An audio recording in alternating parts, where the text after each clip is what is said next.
Et on est de retour en direct et je réponds à cette question. Où est la caméra ? On n'en a aucune idée, parce que clairement on ne voit rien. Je crois que je vois quelque chose qui dépasse. Mais et voilà, et du coup on est de retour en plateau après cette petite balade et on est avec, comme annoncé, parce qu'on n'est pas des menteurs, on est avec Thiboudou Boudou. Voilà, je l'ai bien dit d'une seule fois, j'ai rien écorché. C'est beau. Enchanté, première fois avec Anjou Pop Corner, on n'avait jamais eu l'occasion de te recevoir sur nos plateaux. C'est vrai, merci de l'invitation. Avec grand plaisir.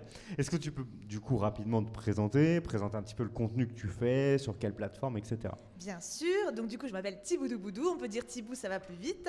Je fais plein de trucs différents en fonction de mes envies. Particulièrement, cela dit depuis plusieurs mois maintenant, même années, je parle beaucoup de livres. J'adore ça, le monde de la littérature. Je présente mes dernières lectures, les découvertes que j'ai envie de faire, etc. Et j'adore partager avec ma commu tout ce qu'on aime, nos retours, etc. Donc on fait grandir nos envies littéraires ensemble. C'est ça, c'est pas mal avant-gardiste finalement, parce que j'ai l'impression que c'est en train d'exploser ça, la partie reco de livres et tout, depuis que même à la télé ils parlent de BookTok, donc c'est la folie quoi. Mais non, c'est vrai, j'ai l'impression que c'était assez avant-gardiste. Et moi c'est vrai que je consomme aussi pas mal de vidéos qui permettent de recommander comme ça. Ah ouais ouais. Ok. Et les libraires apprécient d'ailleurs vachement. Oui, ce clairement. travail. Mais les maisons d'édition aussi, pour le coup, ça permet d'avoir un vrai dialogue avec eux. On parle beaucoup justement du rapport du livre au lecteur. Enfin, non, c'est très intéressant, effectivement. Et toi, du coup, c'est tous les univers où t'as vraiment, c'est plus un certain type de littérature? Alors, honnêtement, je fais partie de la team qui lit de tout. De mon côté, j'évite tout ce qui est thriller et horreur parce que j'ai trop d'imagination et du coup, je dors très mal après. Ouais. Mais ça m'est arrivé d'en lire néanmoins. Après, je suis beaucoup plus branchée fantasy. Young adult, donc ce qu'on appelle le genre littéraire qui va pour les jeunes adultes, donc la vingtaine à peu près. Et après, j'aime aussi beaucoup tout ce qui est roman graphique, BD et manga. Okay. En fait, j'essaie vraiment je trouve que varier les genres et les supports, ça permet de ne pas se lasser. Ouais, complètement. Et du coup, d'avoir toujours de plus en plus de plaisir et de découverte dans tous les univers, quoi. Complètement. T'es rentré avec quoi dans la... Tu lis depuis toujours, depuis que tu sais lire? Je fais partie de la team qui lit depuis qu'on est bébé. Ouais, c'est ça. Ma mère m'a appris à lire très tôt et du coup, j'ai toujours adoré ça. J'ai eu une période à l'adolescence où je préférais sortir faire la fête quand même. Mais même à ce moment-là, j'aimais ça. Tu lisais quand même un petit peu. Ouais. Okay. J'ai eu une grosse période classique où je lisais que ça parce que j'ai fait des études de lettres. Okay. Et à cette époque-là, j'avais un petit snobisme littéraire en mode oui, mais maintenant on sait plus écrire. Et si, on sait totalement écrire maintenant. Mais c'est intéressant, tu recommandes quand même à tout lecteur quand même de lire quelques classiques, ça fait du bien. Et d'ailleurs, avec ma commu, c'est quelque chose qu'on fait beaucoup, que j'essaie de faire en tout cas, c'est de démystifier un peu le classique aussi. Ouais. Il y a tendance souvent à dire que les cours de français nous ont fait peur, quoi. Et c'est ça, puis on a tendance je pense que des fois, on les fait lire beaucoup trop tôt aussi, et à tout le monde la même chose, alors que non, il y a des classiques qui sont beaucoup plus compliqués que d'autres, avec des plumes beaucoup plus riches, et puis il y a de tout âge, mais je suis persuadée, même ceux qui n'aiment pas lire, il y a plein de gens dans ma commu qui ont commencé, qui m'ont découvert, qui lisaient jamais, et maintenant ils adorent. Ouais, c'est vrai. Et il y a des classiques pour tout le monde, je suis persuadée.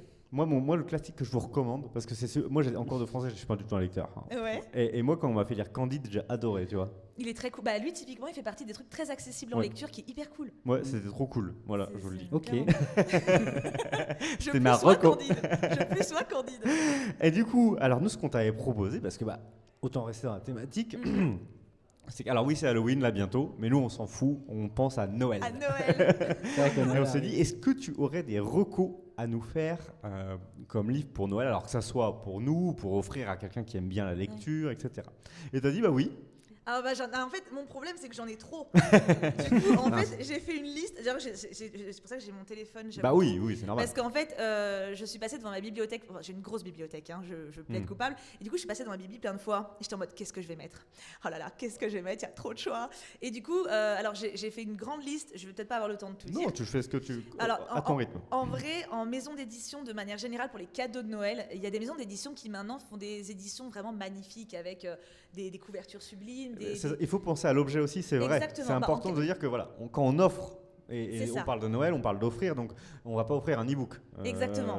On offre aussi moi, alors c'est vrai qu'on aime bien que ce soit les romans, mais il y a les beaux livres aussi, ça s'offre beaucoup et c'est intéressant. Et de plus en plus, d'ailleurs maintenant, surtout en young adult, il y a des éditions absolument magnifiques collector avec des pages rigides, des pages colorées. Enfin bon, il y a des trucs. On copie les Anglais allègrement, mais on le fait très bien. Il faut juste, des fois, ça se fait un certain budget. Hein. Oui, c'est clairement. Oui, parlez pas, c'est clair. Et du coup, pour Noël, il y a 3 maisons d'édition que j'ai mis de côté exprès en entier parce qu'ils font vraiment des albums qui sont sublimes. Il y a Albin Michel, Eux, ils font très souvent des adaptations de genre il y a Peau d'âne, il y a Pinocchio, enfin des classiques, des contes. Et des fois, c'est des romans. Il y a Peter Pan aussi. Et pour le coup, dans leur version vraiment du coup d'origine. Et en fait du coup c'est des albums avec des illustrateurs qui illustrent, donc ça, en fait ça fait des illustrateurs qui illustrent bien sûr, mais en fait ça fait vraiment des livres qui sont très ludiques, très sympas à lire, et ça permet de découvrir des vrais romans, pour le coup des classiques, parce que Pinocchio, Peter Pan de base c'est des romans. On peut être choqué par contre, faut être prévenu. Si on a regardé les Disney et qu'après on lit Peter Pan, oui ça fait un petit, d'accord. Il y a Peau d'âne aussi d'ailleurs qu'ils ont fait, et en fait c'est super intéressant, ça fait de très beaux objets dans la bibliothèque. Et c'est des trucs qui sont simples à lire et en même temps qui sont hyper intéressants. Dans le même genre, il y a Minalima, donc c'est Flammarion, ils ont fait une maison d'édition exprès. Alors eux, ils ont des livres, alors là c'est carrément, il y a du 3D à l'intérieur. Donc vous savez, comme les livres pour enfants, quand vous tirez sur les languettes, il y a des trucs qui sortent. Les et en fait, ils ont fait ça avec les Harry Potter. Et ils ont fait aussi ça avec les contes. Vous avez Blanche-Neige et autres contes de Grimm, vous avez Alice au Pays des Merveilles. Enfin, et là, il y a La Belle et la Bête qui va sortir dans peu de temps, et que je vais clairement acheter. Et du coup, en fait, c'est vraiment une manière hyper ludique aussi de redécouvrir le roman, parce que La Belle et la Bête de base, pareil, c'est un roman, avec un objet livre absolument magnifique qui plaira aux enfants, mais aux adultes aussi, très très clairement.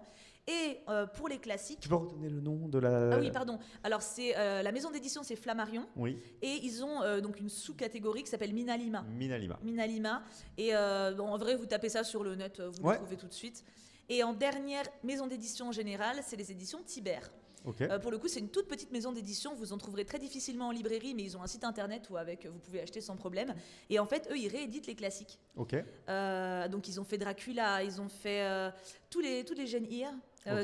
Non, tous les Jane. Il y a Jane Eyre, mais il y a tous les Jane Austen, je voulais dire. Jane Austen, Raison et sentiments, orgueil et préjugés, bien sûr. Et en fait, ils ont fait des éditions absolument sublimes. Alors, ils ont un soin pour l'édition qui est fou. C'est vraiment des passionnés. Et c'est pas si cher. Je crois que c'est 20 €. C'est hyper raisonnable. Mais l'ouvrage est magnifique avec pareil, des illustrations à l'intérieur, vraiment une tranche qui est faite limite cousue. C'est sublime, c'est vraiment un très beau travail et c'est fait par des passionnés. Enfin, je discute très souvent avec le directeur Tibère, du coup. Tibère, T-I-B-E-R-T. Et c'est pas une OP, mais juste je les aime beaucoup et ils font vraiment un super travail. Mais voilà, ça c'était une parenthèse, mais voilà, les maisons d'édition. On a noté. Voilà. Et après, en roman en particulier, alors. En classique, je suis obligée d'en mettre 2 et qui en plus ont des éditions absolument sublimes. Il y a Anne de Green Gables.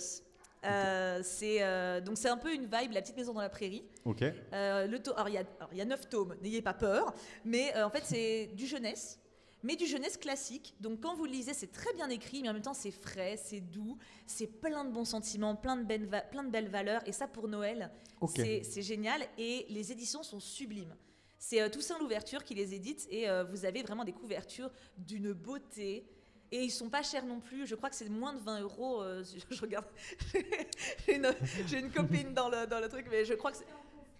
Oui, vous après en coffret de 3. Il y a des coffrets. Mais du coup, ils sont magnifiques. Ils sont vraiment accessibles. Et c'est une lecture pour petit ou grand lecteur. Pareil, que vous ayez l'habitude de lire ou pas, c'est un super présent. Et en plus récent. Alors j'ai eu beaucoup de mal à faire une sélection, mais je suis obligée de mettre un roman de Teji Klune dans ma liste parce que c'est un de mes auteurs préférés. C'est un homme qui fait des romans qui touchent au cœur en fait. C'est du jeunesse, alors c'est du young adult plutôt. Et donc j'ai mis Sous la porte qui chuchote parce que pour Noël il est parfait. C'est une sorte de gros clin d'œil à l'histoire de Scrooge.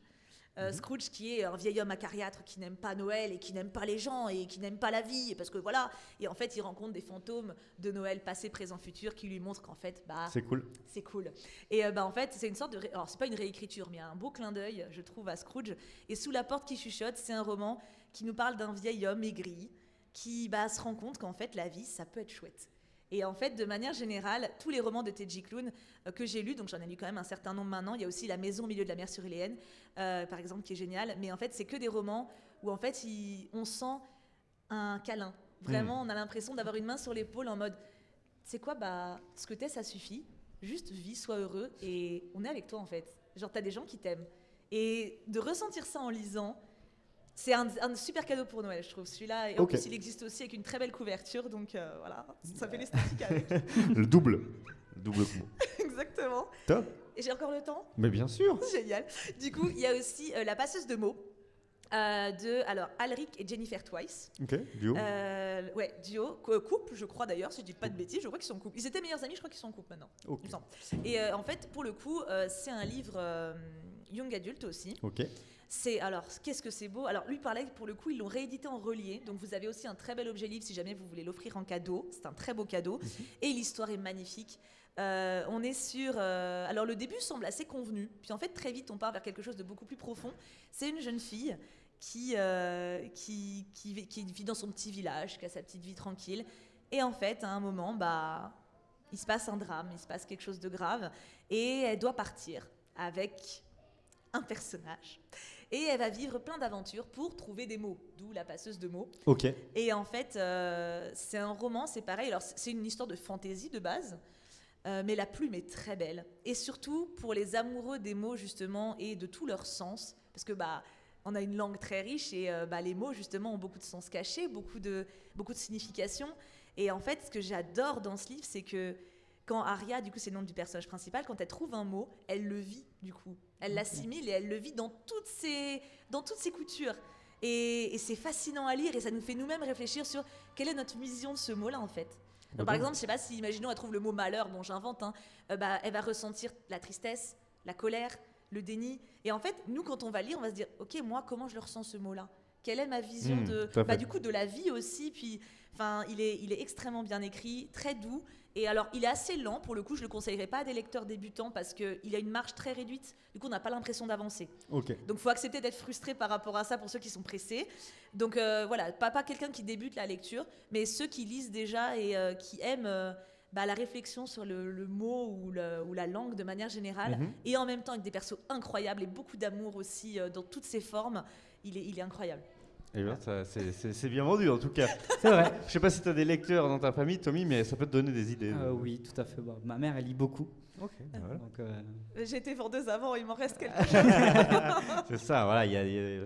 Ok, super. T'as fait le tour ou tu techniquement, il me reste encore 250, mais si je n'ai plus de temps, j'accepte. Non, mais il reste 3 minutes. Si ok, tu veux alors attends, je vais en choisir un dernier. Si je peux un dernier ? Bien sûr. En vrai, là j'ai parlé de romans, en roman graphique. Donc c'est des BD un peu plus, on va dire, denses. Ouais. J'ai Le port des marins perdus de Radis et Turconi, qui est incroyable, magnifique. Les beautés de l'illustration sont folles en fait, c'est vraiment sublime. Et voilà, on suit des marins, également des prostituées. Et en fait, c'est d'une poésie, d'une beauté, il est absolument sublime. Et pour du jeunesse, j'ai Colossal, qui est hilarant. C'est une jeune aristocrate qui est passionnée de muscu et qui du coup essaie de suivre sa passion. Et en même temps, elle doit suivre les règles de sa famille, d'être parfaite, très prout-prout. Et en fait, c'est hyper drôle. C'est absolument génial. Colossal, c'est ça. Et j'ai 2 mangas. Vas-y. Et après, j'ai fini. Non, mais... Il y a Moriarty. Ok. Alors, qui est trop bien, c'est une réécriture de Sherlock Holmes. Okay. Sauf que là, on est du point de vue de Moriarty. Et en fait, Moriarty, il est du côté des opprimés. Il est du côté du peuple. Alors que Sherlock Holmes, il est avec les bourgeois. Et en fait, on se rend compte que les méchants, ils sont peut-être pas si méchants que ça. Parce qu'évidemment, le mec qui l'a tué, en fait, il a torturé des enfants. Ouais. Et en fait, du coup, c'est inspiré des vrais Sherlock Holmes, donc ça peut donner envie de lire les vraies œuvres de Conan Doyle, mais il y a la réécriture est géniale, c'est drôle, les mecs sont magnifiques, voilà, j'ai plein de membres de ma communauté qui sont hyper fans. Et un deuxième manga qui est trop bien, c'est Magus of the Library chez Kiyun, où c'est un peu plus des pavés, et pour le coup ça parle de la lecture. C'est un petit elfe, un espèce de faé qui vit parmi les humains et qui veut trouver sa place, et les livres lui permettent de trouver cette place. C'est pareil, c'est plein de bons sentiments, plein de réflexions passionnantes. Et en fait, les mangas, je sais que beaucoup de gens ont tendance à penser que c'est de la sous-littérature. C'est comme les BD, mais c'est une grosse bêtise, parce qu'il y a de tout, comme pour les romans. Bien sûr. Et faut pas hésiter. Si je peux venir sur un truc, c'est vraiment que la lecture, quel que soit le support que vous avez, les romans, les BD, les mangas, les webtoons, il n'y a jamais de bête lecture, il n'y a jamais de mauvaise lecture. Tant que vous lisez, vous allez découvrir des trucs et vous ouvrir l'esprit et construire des petites briques dans votre tête et avoir envie de découvrir plus. Et ça, je trouve que c'est génial. En tout cas, voilà.